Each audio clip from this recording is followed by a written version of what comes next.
ഷിരൂർ ദൌത്യത്തിൽ വീണ്ടും അനിശ്ചിതത്വം. ഗംഗാവലി പുഴയിലെ ഡൈവിംഗിന് നാവികസേനയ്ക്ക് ജില്ലാ ഭരണകൂടം അനുമതി നൽകിയില്ല.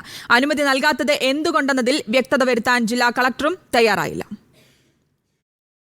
ട്രക്കിന്റെ ലൊക്കേഷൻ കൃത്യമായി കണ്ടെത്തുന്നതിന് ആദ്യം സോണാർ പരിശോധന, പിന്നീട് ഡൈവർമാർ പുഴയിലിറങ്ങിയുള്ള തെരച്ചിൽ. 2 ഘട്ടമായുള്ള പരിശോധനയ്ക്കാണ് ഇന്നലെ നടന്ന അവലോകന യോഗത്തിലുണ്ടായ ധാരണ. ഇന്ന് രാവിലെ 9 മണിയോടെ നാവികസേന സ്ഥലത്തെത്തുമെന്ന അനൌദ്യോഗിക അറിയിപ്പ് ലഭിച്ചു. എന്നാൽ ഡൈവർമാർക്ക് പുഴയിലിറങ്ങിയുള്ള പരിശോധനയ്ക്ക് ജില്ലാ ഭരണകൂടം അനുമതി നൽകിയില്ല. സോണാർ പരിശോധനയ്ക്ക് മാത്രമായി എത്തേണ്ടതില്ലെന്ന നിലപാടിലേക്ക് നാവികസേനയും മാറി. അനുമതി നൽകാത്തതിൽ ജില്ലാ ഭരണകൂടം വ്യക്തത വരുത്താതിരുന്നതോടെ തെരച്ചിൽ അനിശ്ചിതത്തിലായി. ഒരു കോർഡിനേഷൻ ഇപ്പോഴും ഇല്ല എന്നുള്ളൊരു രീതി മനസ്സിലാവുന്നുണ്ട്. അത് എന്താണെന്ന് അറിയില്ല. ഇത്രയും നേവി ആദ്യം 9 മണിയാകുമ്പോൾ പിന്നെ 9:30, 10 അങ്ങനെ ഒരുപാട് സമയങ്ങൾ വൈകുന്നതല്ലാതെ അവരിതുവരെ എത്തിച്ചേർന്നിട്ടില്ല. എന്താണ് ഇതിന് തടസ്സം എന്ന് മനസ്സിലാവുന്നില്ല. MLA സനീഷ് സൈനിയുടെ നിർദ്ദേശത്തെ തുടർന്ന് ഈശ്വർ മൽപ്പയും സംഘവും ഷിരൂരിലേക്ക് തിരിച്ചെങ്കിലും അവർക്കും അനുമതി ലഭിച്ചില്ല. ജില്ലാ ഭരണകൂടത്തിന്റെ അനുമതി ലഭിച്ചാൽ നാവികസേന ഏത് സമയത്തും ഷിരൂരിലെത്തും. അനുകൂല കാലാവസ്ഥ, ഗംഗാവാലി പുഴയിലെ കുത്തൊഴുക്കിന് ശമനം. പക്ഷേ അപ്പോഴും സ്കൂബ ഡൈവേഴ്സിന് എന്തുകൊണ്ട് അനുമതി ലഭിക്കുന്നില്ല എന്ന ചോദ്യത്തിന് ഇപ്പോഴും ഉത്തരമില്ല. വീഡിയോ ജേർണലിസ്റ്റ് രഞ്ജിത്ത് മന്നിപ്പാടിക്കൊപ്പം reporter A K Abhilash, in reporter, Shirur.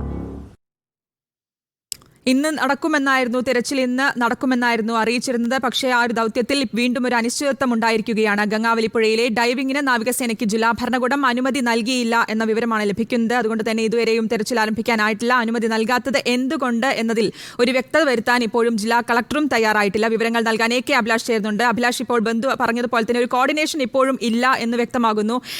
ഇന്നിപ്പോൾ ഇനി ഒരു തെരച്ചിലിനുള്ള ഒരു സാധ്യത എത്രത്തോളം ഉണ്ട്? എന്താണ് ഇതിൽ നിന്നും ഈ ഒരു വ്യക്തത വരുത്താൻ കളക്ടറും തയ്യാറാകത്തിൽ നിന്ന് എന്താണ് മനസ്സിലാക്കേണ്ടത്?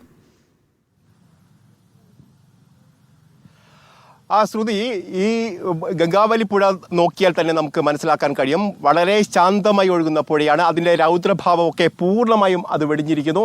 വളരെ ശാന്തമായി, കാരണം നമുക്ക് ആ മൺതിട്ടകളിലേക്ക് തന്നെ നോക്കിയാൽ കാണാം അവിടെയൊന്നും യാതൊരു പ്രശ്നവുമില്ല. അതായത് വളരെ അനുകൂലമായ ഒരു സാഹചര്യമാണ്. കാലാവസ്ഥ തന്നെയാണ് ഇവിടെ ഏത് തരത്തിലുള്ളൊരു പരിശോധന വേണമെങ്കിലും സാധ്യമാകുന്ന ഒരു സാഹചര്യമാണ് ഇപ്പോൾ നിലവിലുള്ളത്.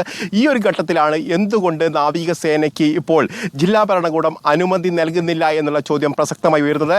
മഞ്ചേശ്വരം MLA AKM അഷ്റഫ് അടക്കമുള്ള ആളുകൾ ജില്ലാ കളക്ടറുമായി സംസാരിച്ചു എന്നാണ് നമുക്ക് മനസ്സിലാക്കാൻ കഴിയുന്നത്. ജില്ലാ ഭരണകൂടത്തിൻ്റെ ഭാഗത്ത് നിന്ന് എന്താണ് ഇക്കാര്യത്തിലുള്ള ഒരു വ്യക്തത വരുത്താൻ പോലും അവർ തയ്യാറാകുന്നില്ല എന്നുള്ളതാണ് നമുക്ക് മനസ്സിലാക്കാൻ കഴിയുന്നത്. ഒരു പ്രധാനപ്പെട്ട കാര്യം എന്നുള്ളത്, ഇവിടെ ഏതെങ്കിലും തരത്തിൽ പരിശോധന നടത്തുകയാണെങ്കിൽ രാവിലെ 9 മണിയോടുകൂടി തന്നെ നാവിക സംഘം ഇവിടേക്ക് എത്തുകയും അതോടൊപ്പം തന്നെ 2 ഘട്ടങ്ങളായുള്ള പരിശോധന നടത്താനുള്ള ഒരു തീരുമാനത്തിലായിരുന്നു ഇന്നലെ ചേർന്ന ഉന്നതതല സമിതി യോഗത്തിലെ ഒരു തീരുമാനം.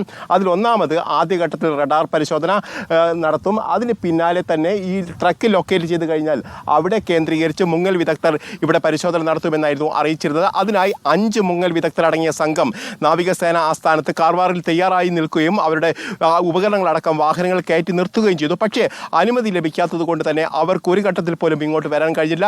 ഇപ്പോഴും അനുമതി ലഭിക്കുകയാണെങ്കിൽ അവർ വരികയും ഇവിടെ മുങ്ങലടക്കമുള്ള പരിശോധനകൾ നടത്തുമെന്നാണ് നമുക്ക് അറിയിക്കാൻ കഴിയുന്നത്. അവിടെയാണ് ജില്ലാ ഭരണകൂടം ഇപ്പോഴും ഒരു തീരുമാനത്തിലേക്ക് എത്താതിരിക്കുന്നത്. അത് എന്തുകൊണ്ടാണ് എന്നതാണ് പ്രസക്തമായ ചോദ്യം. ഒരു പക്ഷേ ഇവിടെ പരിശോധന നടത്തുകയാണെങ്കിൽ ഡ്രഡ്ജർ എത്തിച്ചുകൊണ്ട് മണ്ണ് നീക്കം ചെയ്യേണ്ടെന്ന് വരുന്ന ഒരു സാഹചര്യം ഉണ്ടാവും. അതായത് ഡ്രഡ്ജർ ഇവിടെ ഇതുവരെ എത്തിച്ചിട്ടില്ല. എത്തിച്ചാൽ മാത്രമേ അവിടെ മണ്ണ് നീക്കിയുള്ള ഒരു പരിശോധന സാധ്യമാവും. ഒരു പക്ഷേ ഇതായിരിക്കാം ജില്ലാ ഭരണകൂടത്തെ പിന്തിരിപ്പിക്കുന്നത്, ഈ അനുകൂലമായ തീരുമാനം എടുക്കുന്നതിൽ പിന്തിരിപ്പിക്കുന്നതെന്നാണ് നമുക്ക് മനസ്സിലാക്കാൻ കഴിയുന്നത്. ഏതായാലും ജില്ലാ ഭരണകൂടം തന്നെയാണ് ഇക്കാര്യത്തിൽ വ്യക്തത വരുത്തേണ്ടത്. ഏതായാലും അർജുനുമായി ബന്ധപ്പെട്ട ആ തിരച്ചിൽ, ഷിരൂർ ദൗത്യം ഇപ്പോഴും അനിശ്ചിതത്തിലേക്ക് നീങ്ങുന്നു എന്നാണ്. കാരണം അടുത്ത 2 ദിവസങ്ങൾ ഇന്നും നാളെയുമായി ഒക്കെ ഈ ട്രക്ക് കണ്ടെത്താനും അവിടെ പരിശോധന നടത്താൻ കഴിയുമെന്നുള്ള പ്രതീക്ഷയായിരുന്നു. അനുകൂലമായ ഒരു കാലാവസ്ഥ കൂടി നിലനിൽക്കുന്ന സാഹചര്യത്തിൽ അത് വളരെ സുഖമായി തന്നെ മുന്നോട്ട് പോകുമെന്നുള്ള പ്രതീക്ഷയായിരുന്നു ഉണ്ടായിരുന്നത്. പക്ഷേ ഇപ്പോഴും ഒരു തീരുമാനത്തിലേക്ക് എത്താൻ ജില്ലാ ഭരണകൂടത്തിന് കഴിയുന്നില്ല. അതോടൊപ്പം തന്നെ ഈശ്വർ മൽപ്പയെ ഇവിടുത്തെ സ്ഥലം MLA കൂടിയായ സതീഷ് സൈനി വിളിച്ചു വരുത്തിയിരുന്നു. അദ്ദേഹത്തെ ഇന്നലെ ജില്ലാ ഭരണകൂടം വരേണ്ടതില്ല എന്നൊക്കെ പറഞ്ഞിരുന്നെങ്കിൽ പോലും ഈ സൈനി വിളിച്ചതോടുകൂടി തന്നെ ഈശ്വർ മൽപ്പയെ അല്പദൂരം വരെ എത്തുകയും ചെയ്തിട്ടുണ്ട്. പക്ഷേ അദ്ദേഹത്തിനും അനുമതി ലഭിക്കാത്ത ഒരു സാഹചര്യത്തിൽ അദ്ദേഹവും ഇവിടേക്ക് സംഭവ സ്ഥലത്തേക്ക് എത്തിയിട്ടില്ല. പ്രത്യേകിച്ച് ജില്ലാ ഭരണകൂടം ഇങ്ങനെ നിൽക്കുന്ന ഒരു നിലപാട് സ്വീകരിക്കുന്ന സാഹചര്യത്തിൽ അദ്ദേഹത്തിന് ഇങ്ങോട്ട് വരാൻ ഭയമുണ്ട് എന്നാണ് മനസ്സിലാക്കാൻ കഴിയുന്നത്. ഏതായാലും ഇപ്പോഴും അനിശ്ചിതത്തിൽ തന്നെയാണ് ഷിരൂർ ദൗത്യം. ഏതെങ്കിലും തരത്തിൽ അനുകൂല തീരുമാനമുണ്ടായാൽ നാവികസേന ഇവിടെ എത്തും. അതോടൊപ്പം തന്നെ ഈശ്വർ മൽപ്പെ അടക്കമുള്ള നാട്ടുകാരും ഇവിടെ എത്തിച്ചേരുകയും ഈ ദൗത്യത്തിൽ പങ്കാളികളാകും എന്നുള്ള അറിയിപ്പും അവരുടെ ഭാഗത്ത് വരുന്നുണ്ട്. ഏതായാലും ഇപ്പോൾ നാവികസേനാംഗങ്ങൾ ഇവിടെ എത്തിയിട്ടില്ല. രാവിലെ 9 മണിയോടുകൂടി ഇവിടെ എത്തുമെന്ന് അറിയിച്ചിരുന്നെങ്കിൽ പോലും ഇപ്പോൾ ഏതാണ്ട് സമയം 1 മണി പിന്നിടുന്ന ഈ ഘട്ടത്തിൽ പോലും നാവികസേനയ്ക്ക് അനുമതി ലഭിച്ചിട്ടില്ല എന്നുള്ളതാണ് പ്രധാനപ്പെട്ട കാര്യം. അതുകൊണ്ട് തന്നെ അവർക്ക് ഇവിടേക്ക് എത്താനും കഴിഞ്ഞിട്ടില്ല. ഈ ഇത്രയും അനുകൂലമായ ഒരു സാഹചര്യത്തിൽ തെരച്ചിൽ നടത്താൻ സാധിക്കില്ലെങ്കിൽ ഇത് എപ്പോഴാണ് തെരച്ചിൽ നടത്താൻ സാധിക്കുക എന്നുള്ള ചോദ്യം കൂടി ഉയർന്നു വരികയാണ്. ഇത് തന്നെയാണ് ജിതിനടക്കമുള്ള ആളുകൾ ഇപ്പോഴും ചോദിക്കുന്നത്. അർജുനുമായി ബന്ധപ്പെട്ട കേന്ദ്രങ്ങളിൽ നിന്നൊക്കെ ഉയർന്നു വരുന്ന ഒരു ചോദ്യം കൂടിയാണിത്. ഈ ഒരു സാഹചര്യത്തിൽ ജിതിനടക്കമുള്ള ആളുകൾ ഒരു പ്രതിഷേധ സമരത്തിലേക്ക് പോകാനുള്ള സാധ്യത കൂടി കാണുന്നു. അവർ പറയുന്നത് ജില്ലാ കളക്ടറെ നേരിട്ട് കണ്ടുകൊണ്ട് തന്നെ തങ്ങളുടെ പ്രതിഷേധം അറിയിക്കാനുള്ള നീക്കം അവരുടെ ഭാഗത്തും ഉണ്ടാവും എന്നുള്ള വിവരമാണ് ഇപ്പോൾ ജിതിന്റെ ഭാഗത്തും ഉയർന്നു വരികയും ചെയ്യുന്നത്. വ്യക്തമാണ്. AK അഭിലാഷാണ് വിശദാംശങ്ങൾ നൽകിയത്. ഇന്നും ശിരൂരിൽ അർജുനെ കണ്ടെത്താനുള്ള തിരച്ചിൽ പുനരാരംഭിക്കാനായില്ല.